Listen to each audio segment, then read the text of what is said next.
Shalom, all praises to Yahweh, Ba'ashem, Yahushai, Ba'ashem, Harakah, Kodash. Double honors unto the apostles and elders of Great Millstone, all rule well. And shalom to the whole full elect. This is Payal of the Gym. It's London Camp, and this is News and Prophecy, Prophecy and News. I got an article here from the Morning Star, and the article reads, Grocers, restaurants to suppliers, hurry up, make more. Alright, so let's get into this. Friction between food retailers and their suppliers is adding costs across the food chain. Alright, big buyers including Walmart Inc. and Cisco Corp. Are fining suppliers over infractions like late or incomplete orders. Retailers excused such penalties for months during the pandemic when surging demand led to widespread shortages. Okay? So basically what's happening is now the rent's due, so to speak. Alright? One moment.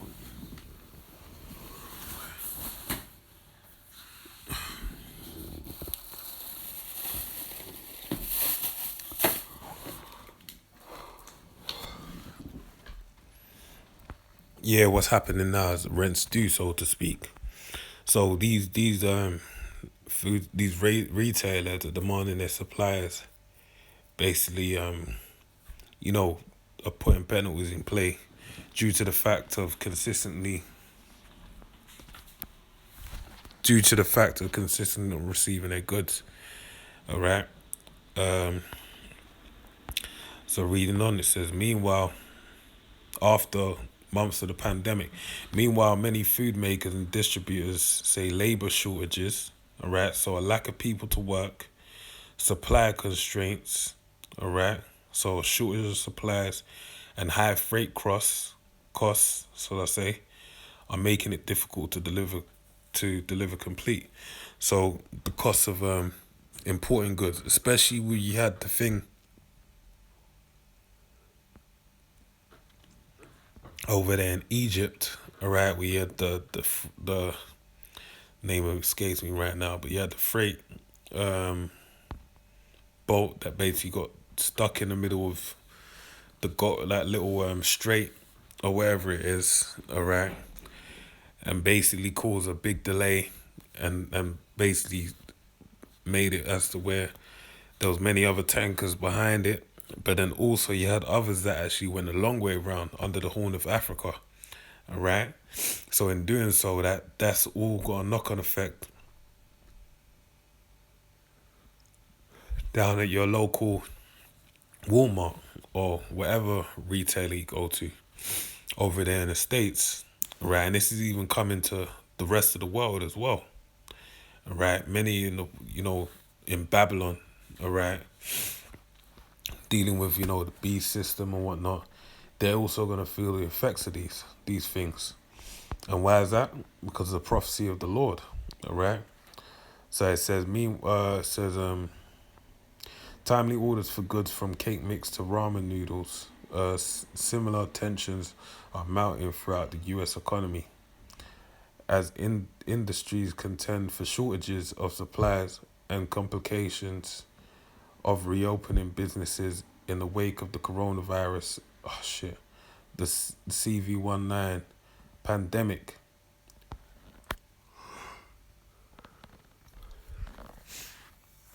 Prices for many foods, consumer products, and other goods are rising as a result.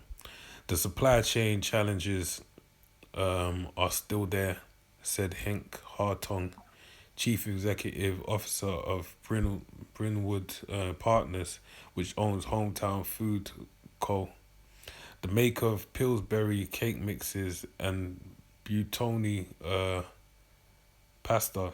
He said wheat costs have soared and shipments for ingredients including vitamin C and Sunny D are running behind. It's not just one thing, it's everything, alright?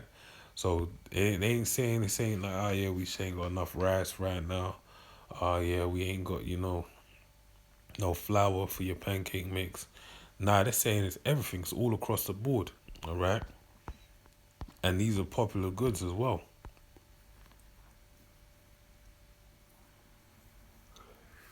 says Walmart told suppliers last fall that it would require orders to be 98% full and on time. Suppliers that didn't comply would be charged 3% of the cost of missing items, according to a September letter from the retail giant viewed by the Wall Street Journal. We must improve product availability, Walmart's letter said. Spokeswoman Tara House said Walmart wants to save customers time and money by having the products that they want online and in stores. Food distributor Cisco in February alerted suppliers to fees it would begin assessing in April for partial orders.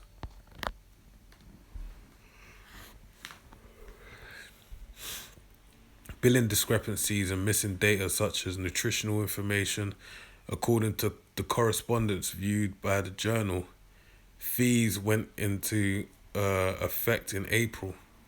Cisco also told suppliers it expects them to put its orders ahead of those from other customers. We believe all our supply partners subject to these policies have the capabilities to meet them, Cisco spokeswoman Shannon Mus- Muchler Much Much Muchler said, adding that this will help restaurant customers as they reopen. The shift in tone comes as companies are trying to get back to business uh, as usual amid reopening economy.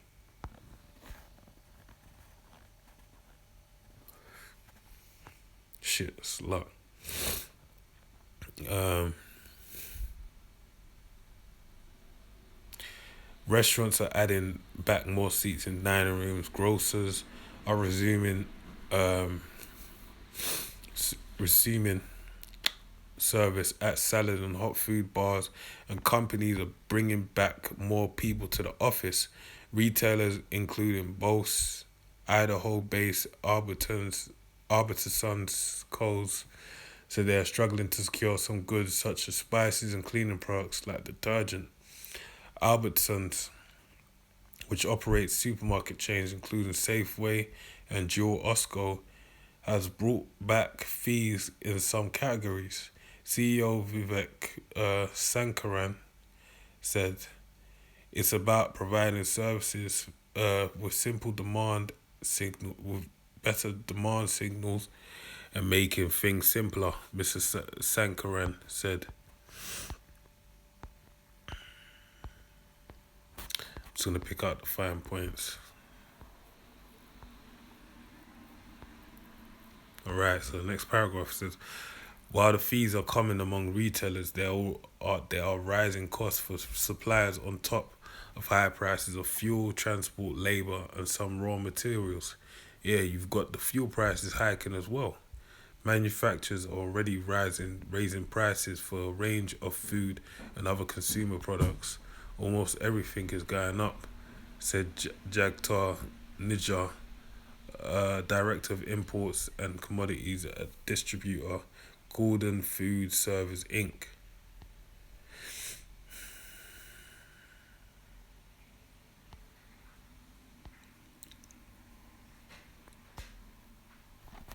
Reading on, it says Wise Pies is saying as much as $4,000 to ship is paying as much as $4,000 to ship a load of its pizzas. Alright? President Susan Elliott said compared with around $1,800. Alright, so they're paying just over double the price, alright, for them to receive their goods. In August, cheese prices have also almost doubled. Wise Pies is using more contractors to make and deliver some of its pizzas, which hurt profit but helped meet demand with distributors and retailers. The company hasn't raised prices. All right.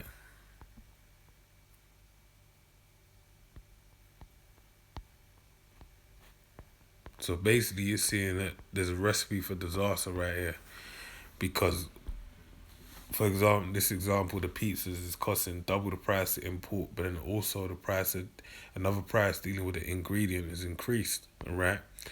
And fuel prices are going up.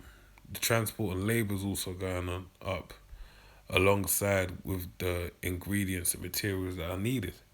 So this is a recipe for disaster because the Lord has signified it, all right, in these last days. Because he spoke about a famine coming, all right? And this is inspired from being out in the camp and actually come across this article before I went out to the camp. Kind of me and the brother reasoned over it and reasoning over it, said I wanted to do a video on this quickly and just touch on it. So it's 2nd Ezra 16 and 17. Woe is me, who will deliver me in those days? Now this is Ezra, this is the book of 2nd Ezra 16 and 17. Right, out of the Apocrypha, found in the King James Version of the Bible, right, the authorized King James Version of the Bible, which has the Apocrypha in it, right, which was removed by the Bible Destruction Group. Now, you have Esdras, who's also known as Ezra, in Ezra and Nehemiah, and basically he's been told all of these things that are to come in the time of the end. And Esdras, when hearing these things, this is what he said. He said, 2nd Ezra 16:17, woe is me. Who will deliver me in those days? All right? Because the destruction that he heard and saw, all right, that was before him in these last days that he saw back then, basically touched him so much in the spirit that he felt like, woe is me, destruction to me. Who will deliver me in those, like, who's going to save me from that destruction, right? From deliver me in those days.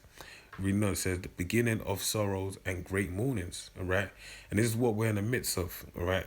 Over here in the UK, everyone's going through the second ringer, the second kind of go around of the whole, everything slowly opening up for summertime again under a whole new, it's the same thing, but just under, it's being rebranded. You had the tier system, you had this, that, and the other. So now they're saying that, everyone's banking on June 21st that everything's going to go back to normal. But they don't know that these elites are basically walking them down to their own grave, basically, right? To their final resting place. Because this is the end. This is the end of the kingdom, all right? This kingdom known as Babylon the Great. This is the time that was allocated to it, and now we're at the tail end of it. That's why Ezra said the beginning of sorrows and great mournings. Because going back to the book of Hebrews, Paul wrote it and spoke about that. That was the end of days, right? These last days. He mentioned it that back then, right? That the last days were 2,000 years ago. And really you have to understand that Yahweh Shai basically destroyed Satan back then, all right? Basically gained the victory over the flesh and Satan. And in doing so, we're just on the second go around in waiting for the salvation when the Lord comes back and basically attains his glory upon the earth.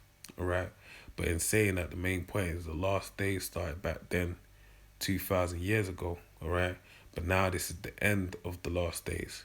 All right. But in it being the end of the last days, this is the beginning of the end, basically.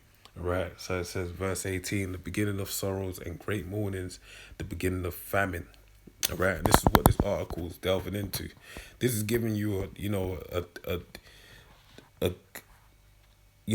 where it's funny because the brother mentioned at the camp that a lot of people got news fatigue. All right. They're sick and tired of reading the news. And there's an article I read a while ago. They said there's two ways that the people get over the pandemic, or a pandemic, going back to the Spanish flu pandemic. And one way, they just grow sick and tired of it, and they just basically just say whatever happens kind of thing. And this is basically where we're at with it. All right, people getting to that point where they're just, I've had enough. They're just ready to kill over and die and do whatever it is told for them to do. All right. So, but for us, we're to watch as well as pray. So when it says the beginning of famine, all right, and great death, we understand that we're seeing the beginning of famine when we look for articles like this, all right, because it's basically breaking down. This is, a portal.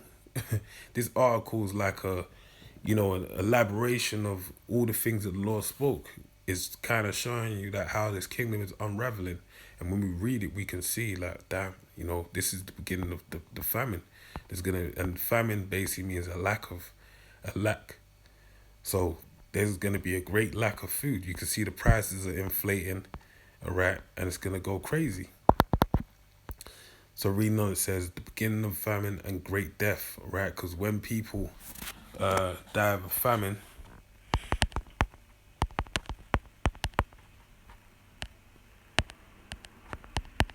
it's a terrible death, all right?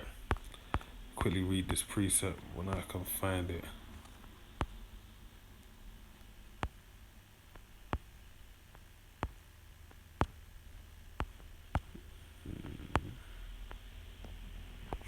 Okay, this is the book of Lamentations 4 and 9. It reads, they that be slain of the sword are better than they that be slain with hunger. For these pine away stricken through with for want of the fruits of the field. Alright? The hands of the pitiful woman, the hands of the pitiful woman have sodden their own children. They were their meat in the destruction of the daughter of my people. So let me read this again. It says, they that be slain of the sword are better than they that be slain with hunger. So it's better for you to be, slain by way of the sword, stabbed, slashed, hewed, alright, or cut asunder, alright, by a blade, or gunned down, or something of that nature, than they that be slain of hunger. It's better to die in that grievous manner as opposed to just be dying from hunger, alright? For these pine away stricken through for want of fruits of the field. Yeah, so it's a slow death basically. And the desire of the people, your mind is just thinking, yo, I need food, alright? The hands of the pitiful woman have sodden their own children. So you had a woman, imagine, a woman, their desire is onto their child, right? They have a great nurturing nature, or they should have, all right? As we know, the daughter of Zion is presently cursed, all right, and doesn't have that, all right? But it says, the hands of the pitiful woman have sodden their own children, all right? So that motherly nature was done away with by the ideal of hunger, all right? They were their meat in the destruction of the daughter of my people. So they made them their own children their meat. And you have the example, we went into it in a camp in the book of Second Kings, the 6th chapter, I believe, where it goes into the king basically going through the midst of the city and speaking and hearing wanting a woman desiring, a mother desiring judgment for someone not presenting their child to be eaten, which is crazy. All right. So where was I at? Second Ezra 16. So it's book Second Ezra 16 and 18. The beginning of mornings, the sorrows and great mournings, the beginning of famine and great death, the beginning of wars, and power shall stand in fear, the beginning of evils. All right. Evil means a bad time. So it's going to be the beginning of a bad time. What shall I do in these evil when these evils shall come? All right. That's what he's saying. Behold, famine and plague. Behold, famine and plague, tribulation and anguish are sent as scourges for amendment. All right. But for all these things they shall not turn from their wickedness, nor be always mindful of the scourges. All right. So that's where it is. Okay. So when all these things be sent forth, they're not going to be mindful of the scourges that will be sent forth before them, all right? And they ain't going to think about it and think, damn, maybe, it was for me to get my mind right. They're going to be oblivious to that, okay? So with that, man, I'll close out with that. But the point being is that, look, the onset of a famine is coming. They're demanding that the penalties be paid, all right? As the title says, they're basically demanding they want their food immediately, alongside with the penalty to be paid. All right, but then also other retailers saying that the cost of bringing in the food is way too high. So what do you think they're gonna have to do to basically recoup the money that they spent? The price of food is gonna have to go up, right? Just like the price of fuel right now is going up, right? Everything's gonna have to go up. And let's not forget that QE is going on right now, quantitative easing. They're pumping, helicopter money into the economy. So this is hyperinflation is just a moment away, all right? So these are the last days, man. Stay watching and praying. What I pray you're edified. Say shalom. Shalom.